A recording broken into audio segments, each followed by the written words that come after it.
السلام علیکم ورحمۃ اللہ وبرکاتہ۔ روایت ہے کہ لبید بن عاصم یہودی اور اس کی بیٹیوں نے حضور سید عالم صلی اللہ تعالی علیہ وسلم پر جادو کر دیا تھا، جس کا اثر حضور صلی اللہ تعالی علیہ وسلم کے جسم مبارک پر نمودار ہوا، لیکن آپ کے قلب اور عقل اعتقاد پر کچھ بھی اثر نہیں ہو سکا۔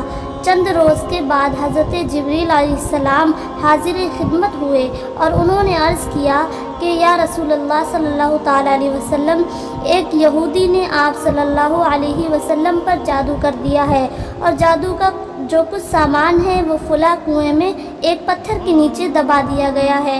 حضور صلی اللہ تعالی علیہ وسلم نے حضرت علی رضی اللہ تعالی عنہ کو بھیجا۔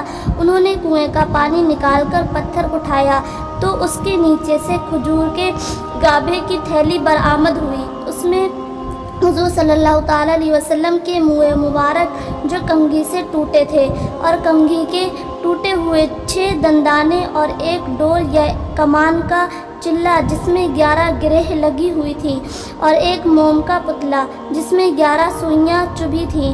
یہ سب سامان پتھر کے نیچے سے نکلا، اور یہ سب سامان حضور صلی اللہ تعالی علیہ وسلم کی خدمت میں لایا گیا۔ اس کے بعد قرآن مجید کی دونوں صورتیں قل اعوذ برب الفلق، قل اعوذ برب الناس نازل ہوئیں۔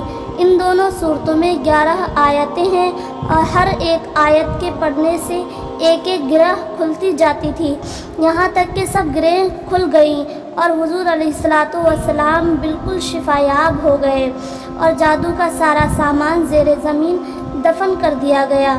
میرے پیارے ویورز، اگر میری ویڈیو پسند آئی ہو تو میری ویڈیو کو لائک اینڈ شیئر کریں، میرے چینل کو سبسکرائب کریں۔ السلام علیکم ورحمۃ اللہ وبرکاتہ۔